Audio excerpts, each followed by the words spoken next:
Hi friends, నమస్తే. ఈరోజు వీడియోలో మనం 15 నిమిషాల్లో బ్రేక్ఫాస్ట్ చేసుకోగలిగే బ్రేక్ఫాస్ట్ని చేస్తున్నాను. దీంట్లో ఎటువంటి సోడా కానీ ఈనో కానీ వాడకుండా మనం పప్పులు కానీ బియ్యం కానీ నానబెట్టకుండా ఒకసారి ఇలాగా స్పాంజ్ దోశలు చేసుకోండి.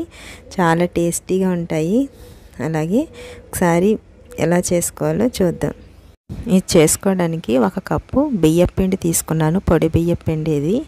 దీన్ని మిక్సీ జార్లో వేసుకోండి. అలాగే ఏ కప్పుతో అయితే బియ్యం పిండి తీసుకున్నామో అదే కప్పుతో 1/2 కప్పు ఇలాగ ఉప్మా రవ్వ వేసుకోండి. ఇలా ఉప్మా రవ్వ వేసుకున్న తర్వాత అదే కప్పుతో 1/2 కప్పు పుల్లని పెరుగు వేసుకోండి. పుల్లని పెరుగు వేసుకుంటే బాగుంటుంది. అలాగే 1 కప్పు వాటర్ వేసుకోండి. ఇది కింద మనము పిండి వేసుకున్నాం కదా, దానివల్ల ఇలాగా నేను ఉప్మా రవ్వ బియ్యం పిండి వేసుకుంటాం కదా, వేసుకున్న తర్వాత ఒకసారి మిక్సీ పట్టుకోండి. అది మంచిగా కలుస్తుంది. ఇలాగా 1 కప్పు వేసుకున్న తర్వాత ఇలా అయింది. మరలా 1/2 కప్పుని కొంచెం కొంచెం వేసుకుంటూ మనకి దోశ బ్యాటర్ వస్తుంది కదా, అలాగా ఇలా మిక్సీ పట్టుకోవాలి. చూడండి ఎంత మెత్తగా మిక్సీ పట్టుకున్నాను. ఇలాగ మెత్తగా పేస్ట్ లాగా ఉండాలి. ఇలా అయిన తర్వాత మరలా 2-3 స్పూన్లు వాటర్ వేసుకుని దీన్ని ఇలాగా రిన్స్ చేసుకుని దీంట్లో వేసుకోండి. మొత్తానికి నాకు పావు తక్కువ 2 కప్పులు వాటర్ పట్టింది. అలాగే 1/2 కప్పు పెరుగు వేసుకున్నాను.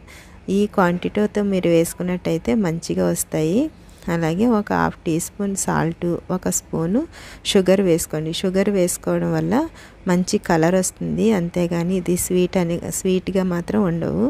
చూడండి ఇలాగ మంచిగా కలుపుకోండి. ఇలా కలుపుకున్న తర్వాత స్టవ్ మీద ఇలా ప్యాన్ పెట్టుకుని 1 డ్రాప్ ఆయిల్ వేసుకుని టిష్యూ పేపర్తో ఇలాగా మంచిగా తుడిచేసుకోండి. తుడుచుకున్న తర్వాత ఒక గట్టి ఇది పెద్ద గట్టి ఇది ఒకటి వేసుకుంటే దాని అంతటా అదే చక్కగా ఇలాగా స్ప్రెడ్ అయిపోతుంది.